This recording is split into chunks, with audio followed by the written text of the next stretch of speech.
గ్రంథములో నుండి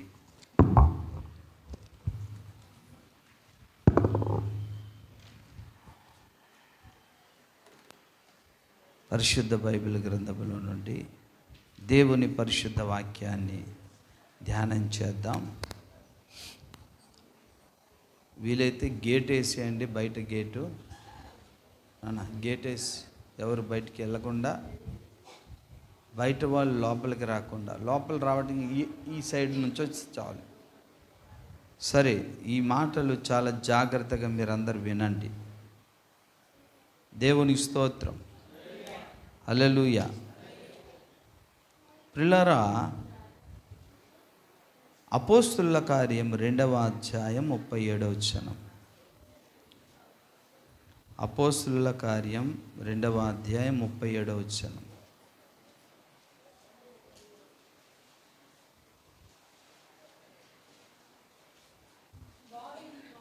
వారు ఈ మాట విని హృదయములో నొచ్చుకొని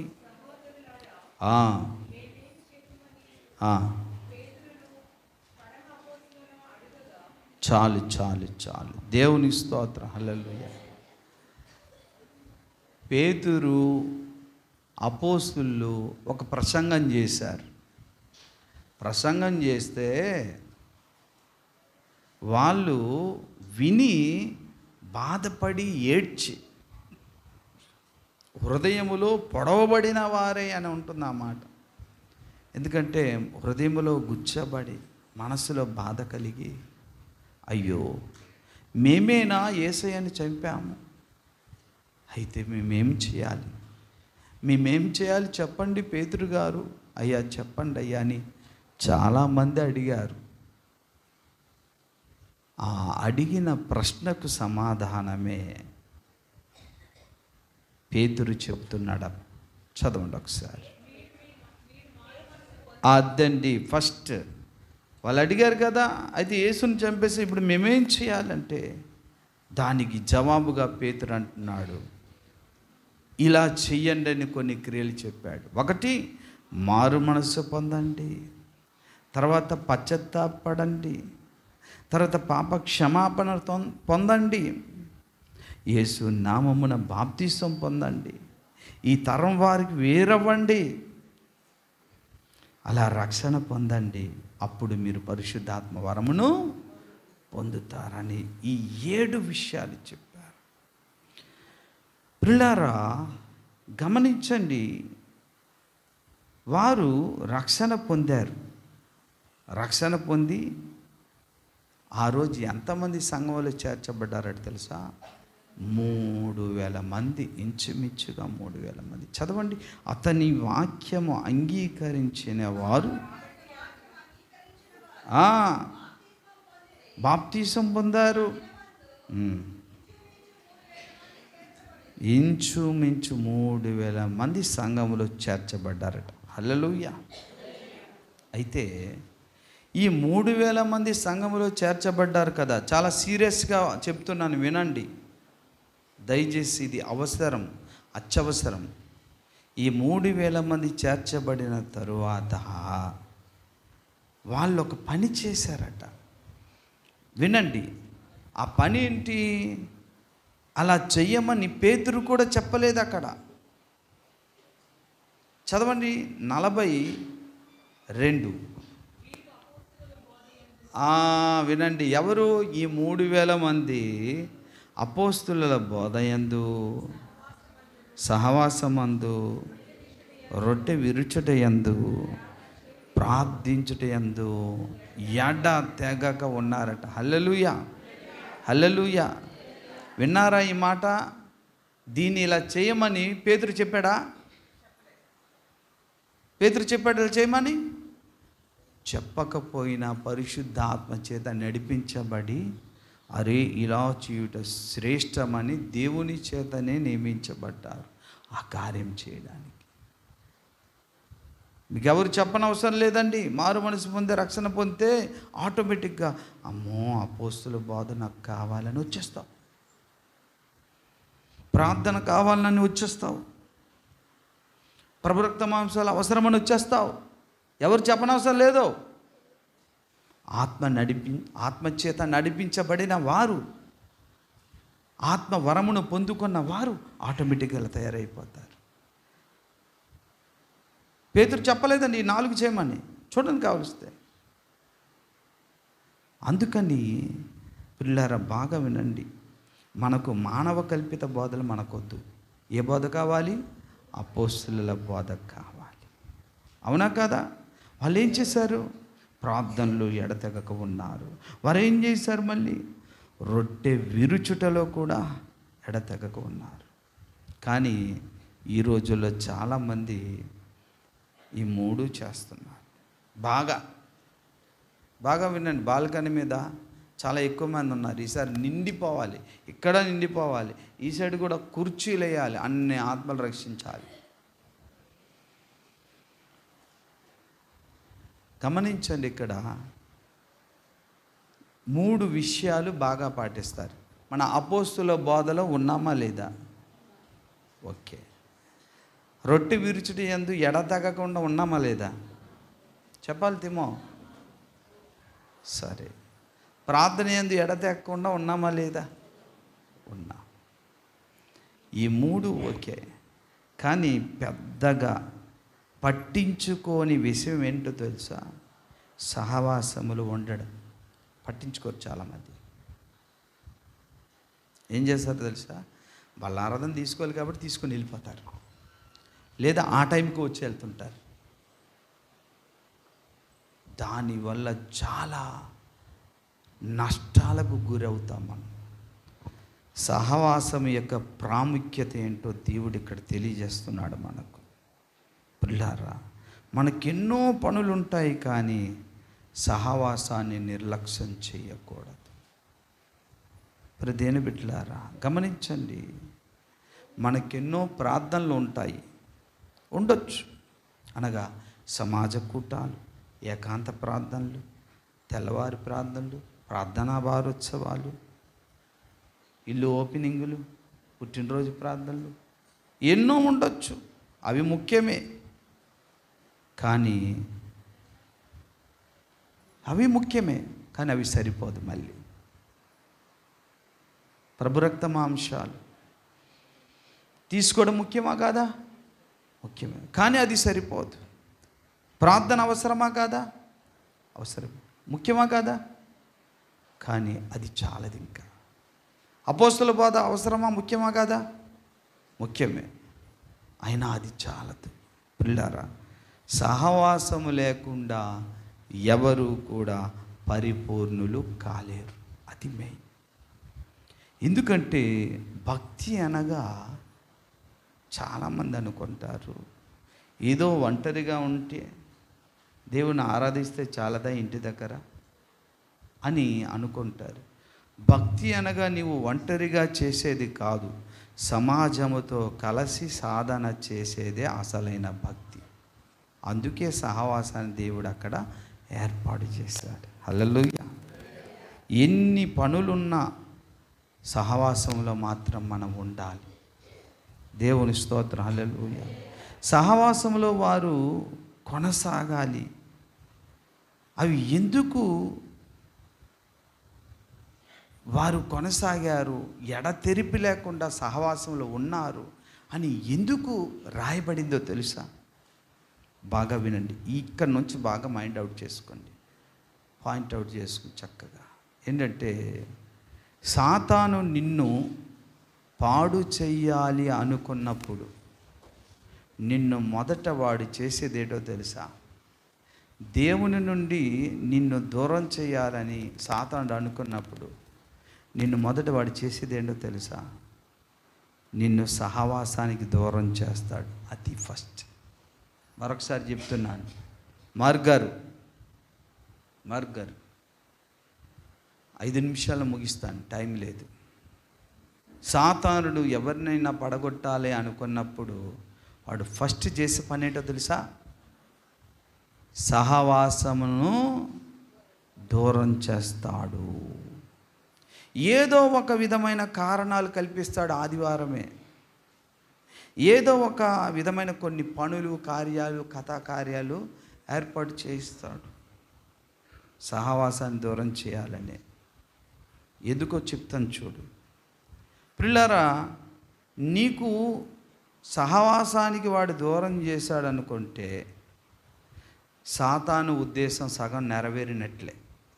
చాలా ప్లాన్గా నిన్ను సహవాసానికి రాకుండా ఆపగలిగాడు, దూరం చేశాడంటే సాతాను తాను ఉద్దేశించిన ఉద్దేశం సగం నీ విషయంలో నెరవేరినట్లే.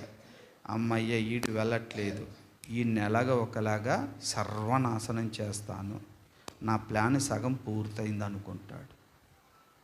ఎందుకు చెప్తాను. అప్పుడు నువ్వు అనుకుంటావు, ఏమంటుంది, ఏమ్మా చర్చికి రాలేదు, ఏం బాబు చర్చికి రాలేదంటే, అయ్యా నేను చర్చికి రాకపోయినా, సహవాసానికి రాకపోయినా దేవుడు మాత్రం నా హృదయంలోనే ఉన్నాడు. సహవాసానికి దూరం అయ్యానే కానీ యేసయ్యకు దూరం కాలేదని ఏం చెప్తావు అనుకుంటే నీకున్నటువంటి జ్ఞానం చెప్తా. అది పెద్ద మాయ, అది సాతానుడు వేస్తున్న పెద్ద కుట్ర. ఎందుకో తెలుసా పిల్లలు, గమనించండి. సహవాసంలో ఎందుకు కొనసాగాలంటే దేవుడు చెప్పాడు ఆ విషయాన్ని. పౌలు ద్వారా రాయించాడు. కొరింథీయులకు రాసిన మొదటి పత్రిక 12వ అధ్యాయం 12వ వచనాన్ని చదవండి. అయిపోద్ది మరో 5 నిమిషాల్లో.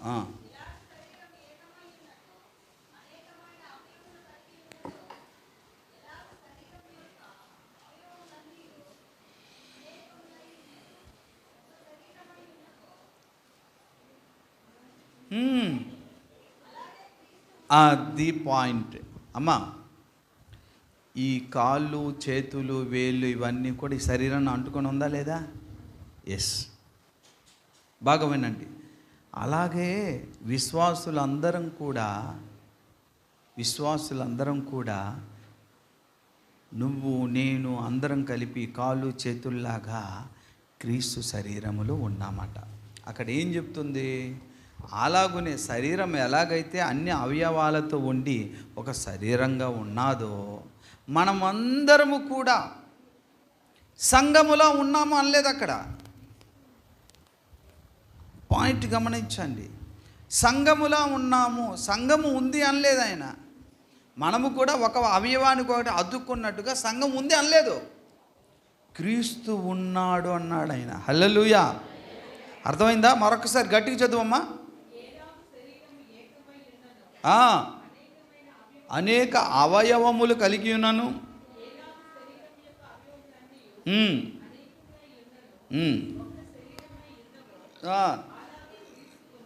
అలాగే సంఘం ఉన్నది అనాలి, కానీ అలా అనలేదు.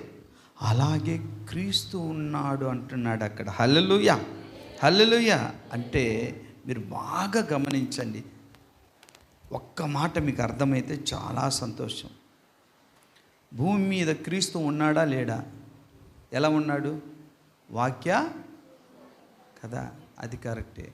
కానీ భూమి మీద క్రీస్తు ఉన్నాడు. ఎక్కడున్నాడో తెలుసా? సంఘ రూపములో. అది అక్కడ చెప్తున్నాడు. హల్లెలూయా. అర్థమవుతుందా?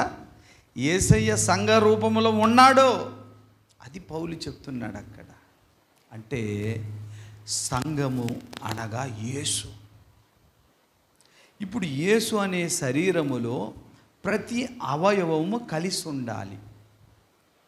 కలిసి ఉన్నప్పుడు యేసులో ఉన్న జీవము ప్రతి అవయవానికి ఏమొస్తుందండి? జీవం వస్తుంది. ఉదాహరణగా షుగర్ వచ్చిన వాళ్ళకి, షుగర్ ఎక్కువైపోయింది అనుకో, కాళ్ళలోనో చేతుల్లోనో ఎక్కువైపోయి తిమిర్లు పడుతుంది, స్పర్శ తగ్గిపోద్ది, చీమి చేరుతుంది, షుగర్ చేరుతుంది, ఇన్ఫెక్షన్ ఎక్కువైపోద్ది. అప్పుడు ఏం చేస్తారో తెలుసా? ఆ వేల్లో ఆ అవయవాన్ని ఏం చేస్తారండి? కోసేస్తారు. కోసేసి అది పాతి పెట్టడానికి తప్ప మరి దేనికి పనిచేయదు. అర్థమైందా? అలాగునే సాతానుడు నిన్ను చంపాలి అనుకున్నప్పుడు ఏమనుకుంటాడు తెలుసా? హాని చేయాలన్నప్పుడు ముందు సహవాసానికి దూరం చేస్తాడు వాడు. యేసయ్యతో అంటుకట్టబడి ఉంటే తబితమ్మ గారు, యేసయ్యలో ఉన్న జీవము ఆ మొక్కలోకి వస్తుంది. ముందు వీడికి ఆ మొక్కలో, ఆ చెట్టులో ఉన్న జీవం వీడికి రావకూడదు, రాకుండా ఉండాలంటే వీడిని ఏం చేయలేని ఇప్పుడు మొక్కలో నుండి, ఆ వృక్షములో నుండి దీన్ని ఏం చేయలేని ఇప్పుడు వేరు చేయాలి. వేరు చేస్తే ఒకటి జీవం ప్రవేశించదు, తనంతట తాను చచ్చిపోతాడు, నేను కూడా చంపేయచ్చు. అది ప్లాన్ ఆడిది. అందుకే ఆ స్థితిగతులు సంఘానికి రాకుండా ఉండడానికే సంఘం ఏం చేసిందంటే సహవాసములో కూడా ఎడతెగక ఉన్నారట. హల్లెలూయా, హల్లెలూయా, హల్లెలూయా. ప్రియ దేవుని బిడ్డలారా, గమనించండి, క్రీస్తు భూమి మీద ఉన్నాడు. ఎక్కడ ఉన్నాడంటే అది సంఘ రూపములో ఉన్నాడు. సంఘ రూపములో ఉన్నాడు కాబట్టి సంఘములో మాత్రమే విశ్వాసులు కలవాలి. కలిసినప్పుడు ఏమవుతుందో తెలుసా? క్రీస్తులో ఉన్న జీవము సంఘములో ప్రతి విశ్వాసికి ప్రవహిస్తుంది. నమ్మితే దేవుని స్తోత్రం చెల్లించండి. ఎందుకంటే క్రీస్తు ఎక్కడ ఉన్నాడట? సంఘంలో ఉన్నాడా? బజార్లో ఉన్నాడా? సంఘంలో ఉన్నాడా? అడవిలో ఉన్నాడా? ఇప్పుడు చెప్పండి. సహవాసానికి నేను దూరమైనా క్రీస్తుకు దూరం అవ్వలేదంటాడు. ఎవడైతే సహవాసానికి దూరం అవుతున్నాడో వాడు క్రీస్తుకు దూరం అవుతున్నాడన్న మాట. ఎవడైతే క్రీస్తుకు దూరం అవుతున్నాడో వాడిలో జీవం ప్రవేశించదు కాబట్టి సాతానుడు పొంగిపోతాడు. అర్థమవుతుందా? అర్థమవుతుందా? సహవాస దోషం మీకు రాకూడదు. సహవాసం యొక్క ప్రాముఖ్యత గమనించండి. నేను ఎంత ఇబ్బంది పడి ఎందుకు చెప్తున్నానో తెలుసా? నేను ఇది చెప్పకపోతే మరలా మీరు దూరం అయితే భ్రష్టులై చచ్చిపోతే దేవుడు నన్ను లెక్క అడుగుతాడు. నాకు కాస్త ఒంట్లో బాగాలేదు అయినా సరే చెప్తున్నా. ఎందుకు తెలుసా? అప్పుడెప్పుడో చచ్చిపోలేండి కానండి, కాస్త నీరసం అంతే. కనుక ప్రిల్లారా, ఇంకోటి చెప్తున్నా, మీరు ఆకలితో వెళ్ళి కళ్ళు తిరిగినట్టున్నా సరే ఇంటికి వెళ్ళి బ్రతికేస్తారు కాబట్టి చావరు మీరు. నేను చెప్తున్నా గ్యారంటీ. ఇది ఎగ్గొట్టేసి ఇంటికి వెళ్ళి తింటే చావు అలా నెమ్మదిగా దగ్గర అవుతుంటుంది. గ్యారంటీ చెప్తున్నాను నేను. ఇలా మీరు ఇంకా బ్రతికున్నారంటే కారణం నరనరాన దేవుని వాక్యాన్ని మీరు తింటున్నారు, వింటున్నారు కాబట్టి. హల్లెలూయా. ఇంకో మర్మం చెప్పాలి, చెప్పనా? నీరసించి మాట్లాడుతున్నా చెప్పండి అంటే దాని అర్థం ఏంటి? సరే చెప్తాను, బాగా వినండి. ఏంటంటే బాగా ఇప్పుడు సంఘములో నుండి వేరైపోయినటువంటి వ్యక్తి పరిస్థితి ఎలా ఉంటుందో తెలుసా? వేదాంతం మాట్లాడతాడు. మనకు తెలుసు సామెతల గ్రంథం 18:1 వేరుండగోరువాడు లెస్సైన జ్ఞానమునకు విరోధట. లెస్సైన జ్ఞానం అంటే యేసయ్య కోసం వచ్చిన జ్ఞానము. అమ్మ, యేసయ్యను గురించిన జ్ఞానం ఎక్కడ దొరుకుతుంది నీకు?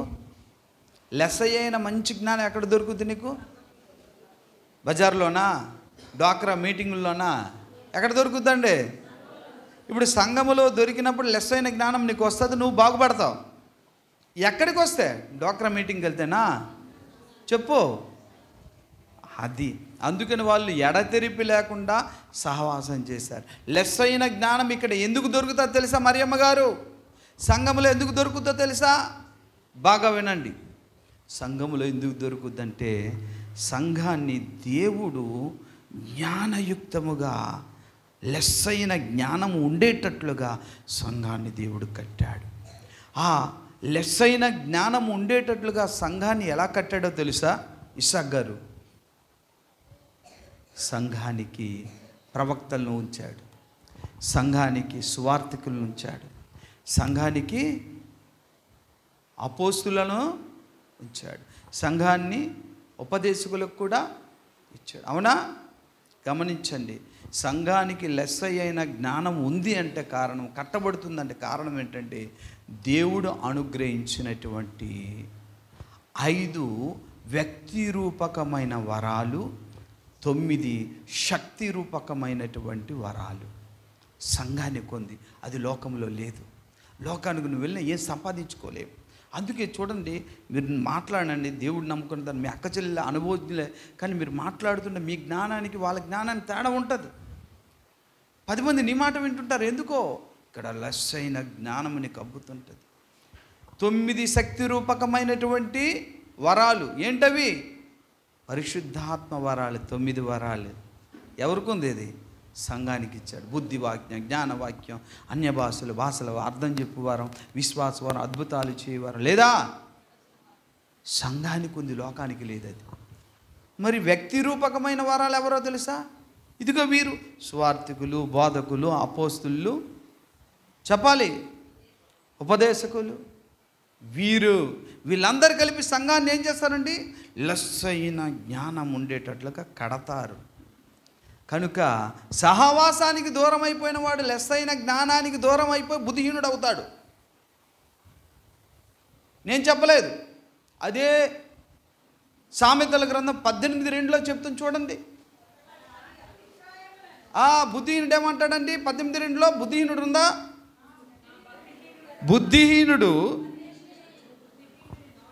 బుద్ధిహీనుడి నోట నాశనము తెచ్చును. కాదు, 18:1 తర్వాత 2.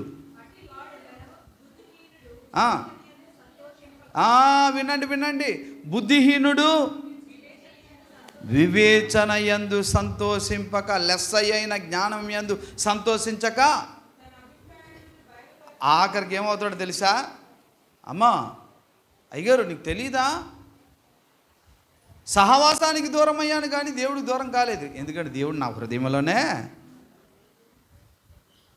బుద్ధిహీనుడు ఏమంటాడట చెప్పండి? లెస్సైన జ్ఞానానికి ఒప్పుకోక తన అభిప్రాయాలు చెప్తాడట. తిమోతి అంటే మాకు తెలుసండి, దేవుడు నా హృదయంలో ఉన్నాడు. ఏం చేశాను? ఆదివారం రాలేదంటారంటే తెల్లవారు వచ్చి ఆ మెట్ల మీద ఇలాగ ఒకసారి సల్యూట్ కొట్టేసి 20 రూపాయలు కానుకేసి, ప్రభా నన్ను నా వ్యాపారం దీవించిన ఆయన, అయ్యగారు కూడా కొంచెం మనసు మార్చి నా మీద కోపడుతున్నారని ప్రార్థన చేసి వెళ్ళిపోయారు. నా హృదయం లేకైనా వచ్చాను, ఆరాధన చేయడానికి రాలేదు. ఆ మాత్రం నాకు తెలియదా? తన అభిప్రాయాలే కరెక్ట్ అని ఒక భ్రమలో జీవింపజేస్తాడు సాతానుగాడు. ఈ సహవాసానికి దూరం చేసి ఎలాంటి ఉచ్చు చూడని సాతాంది. అలాగనే ఇంకో మాట చెప్పేస్తుంది, లాస్ట్ మాట చెప్తున్నాను పిల్లారా. 21:2 సామెతల గ్రంథం చూడండి. ఆఖరికి సహవాసానికి దూరం అయిపోయి అది ఏం చేస్తాడంటే సాతానుడు ఉచ్చుల్లో ఉండిపోయి భ్రమలో ఒక మాయలో జీవిస్తాడు. చదవండి. ఆఖరికి ఇదే కరెక్టు, దేవుడు అడిగింది ఏంటి? హృదయమే కానీ శరీరం ఏంటి? ఎక్కడున్నా హృదయంతోనే ఆరాధించవచ్చు.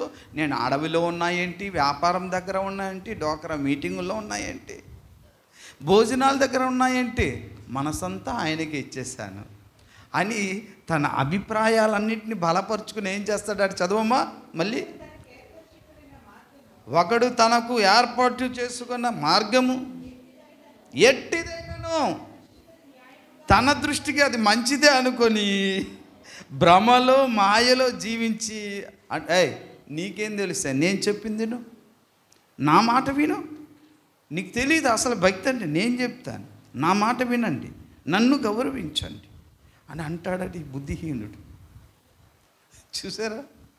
సహవాసానికి దూరం చేసి అంత సర్వనాశనం చేస్తాడు సాతానుగాడు. అందుకే ఎందుకు సంఘములో రావాలంటే సంఘం అంటేనే యేసయ్యట. అలాగున క్రీస్తు ఉన్నాడు. క్రీస్తులోనికి మనం వచ్చి మరలా ఆయన జీవాన్ని పొందుకుని బయటికి వెళ్తుంటాం అన్నమాట. అలా జీవం పొందుకోవడానికి రాని వాళ్ళందరూ, రీఛార్జ్ అవని వాళ్ళందరూ కూడా ఏదో షుగర్ వచ్చిన తర్వాత కాళ్ళు వేలు కట్ చేస్తే ఇంకా పనికి రానట్టుగా పోతారు. అది సాతాను ప్లాన్. నిన్ను పాడు చేయాలంటే సాతానుడు నిన్ను తొందరగా చంపడు, సహవాసానికి ఫస్ట్ దూరం చేస్తాడు. అది దూరం అయితే అన్నీ దూరం అవుతాయి. చాలా జాగ్రత్తగా ఉండాలి. ఇంకో మాట చెప్పి నేను ముగిస్తాను. మీ ఓపికో నా ఆశీస్సులు నిజంగా. ఎందుకంటే బాగా వినండి. అసలు చెప్పాలనుకుంటే సంఘములో ఏముంటుందంటే ఆత్మ ఉంటుంది. ఇప్పుడు ఒక ముత్యాల దండ ఉంది. ముత్యాల దండలో దారం ఉంది, చూసారా? కనబడదా మనకి? కానీ మనకు కనిపించకుండానే మనందరిలో జీవము ప్రవహిస్తుంటుందన్నమాట. హల్లెలూయా. అందుకే ఒక విశ్వాసం వచ్చిన వాడిలో ఉన్న నిర్జీవం పోయి జీవింపబడతాడు సహవాసానికి వస్తే. హల్లెలూయా, హల్లెలూయా. అర్థమవుతుందండి? జీవింపజేయబడతారు. అయితే సహవాసానికి రాకుండా ఉన్న వారి పరిస్థితి ఇంకోటి జరుగుద్ది. బాగా వినండి. ఈ వాక్యాలు ఉన్నాయి చూసారా, ఈ వాక్యాలు ఉన్నాయి కదా, ఈ వాక్యాలలో ఆత్మ అనేవాడు ఉన్నాడు. ఉదాహరణ చెప్తాను, మనందరికీ తెలిసిందే, ఇంటికి వెళ్ళి చదువుకోండి.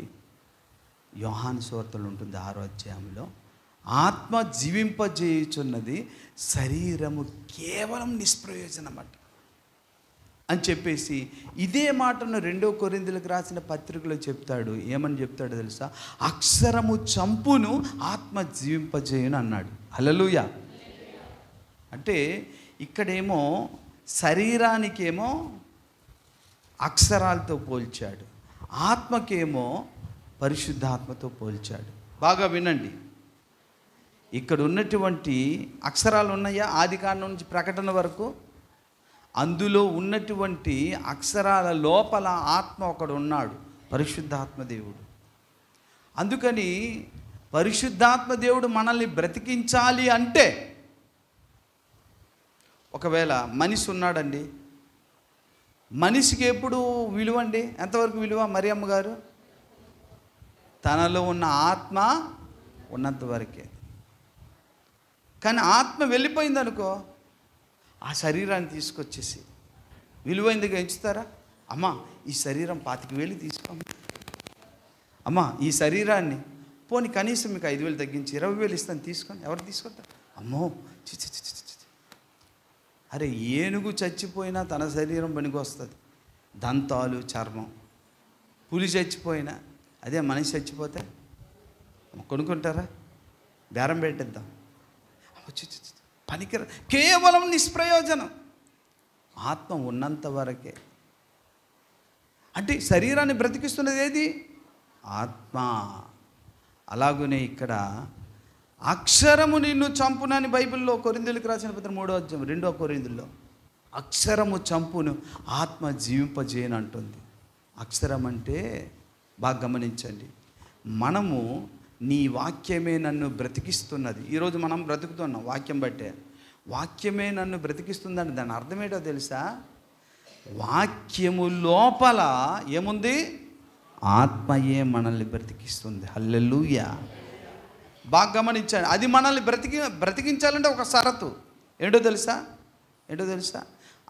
ఆత్మ మనల్ని బ్రతికించాలనుకుంటే మనం బ్రతికుండాలి.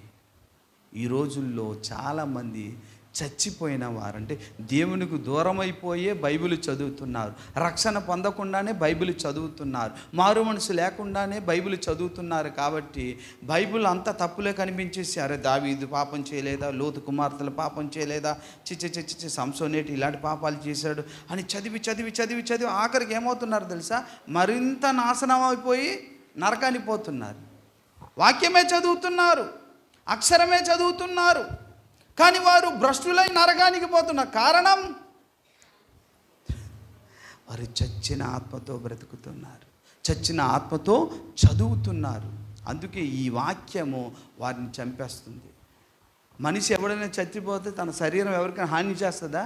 చేయదు.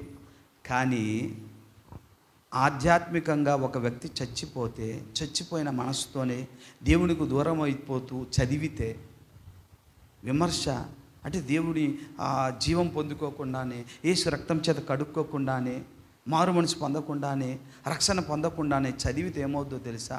ఈ వాక్యము ఆ వ్యక్తులను బ్రతికించదు, తిరిగి చంపేస్తుంది. అర్థమైందా? చాలామంది మేధావులు ఈ బుక్ చదివేసి, ఇది పాపపు బుక్ అండి, ఇది పరిశుద్ధ గ్రంథం కాదండి, ఏం దేవుడు అండి యేసు ప్రభు వారు అనుకుంటూ వాళ్ళు అనడానికి కారణం ఏంటో తెలుసా? వారు చచ్చి చదువుతున్నారు కాబట్టి అక్షరము లోపల ఉన్నటువంటి ఆత్మ వారికి బ్రతికించడానికి అవకాశం లేదు. వాడు బ్రతకాలి అంటే ఏం చేయాలో తెలుసు? యేసు రక్తం చేత కడుక్కొని జీవింపజేయబడి అప్పుడు ఈ యొక్క వాక్యము చదివితే, వాక్యము లోపల ఉన్న ఆత్మ చదువుతున్న వ్యక్తిని బ్రతికిస్తుంది. హల్లెలూయా, హల్లెలూయా. అందుకే మనము చదివినప్పుడు వాక్యం మనల్ని బ్రతికించి శక్తిని, ఆరోగ్యాన్ని, ఆయుష్ని ఇస్తుంది. హల్లెలూయా, హల్లెలూయా. అర్థమవుతుందండి. అందుకని సహవాసములు మనం ఉన్నప్పుడు యేసు రక్తం చేత కడుక్కొని మారు మనసు పొందుతూ నిరంతరం ఏం చేస్తుంటే చదువుతుంటా మీరు వింటున్నారు. అప్పుడు ఏమవుతుందో తెలుసా? అక్షరాల లోపల ఉన్న ఆత్మ మనల్ని బ్రతికిస్తుంది. అప్పుడు అంటాం మనం, నీ వాక్యమే నన్ను బ్రతికించింది. అలా కాకుండా మారు మనసు లేక, దేవుడి సన్నిధి సహవాసము లేక, ప్రభు రక్తమాంసాల్లో చదవక, ఏమీ లేకుండానే నువ్వు బైబిల్ చదువుతుంటే చదివి చదివి చదివి మరింత నాశనానికి, నరకానికి పోతావు. ఆ మాట కూడా నెరవేరుతుంది. అక్షరము చంపును కానీ ఆత్మ జీవింపచేయను. ప్రార్థన చేద్దాం. తల వంచండి. ప్రేమ కలిగిన మహాపరిశుద్ధుడా, ఆశ్చర్య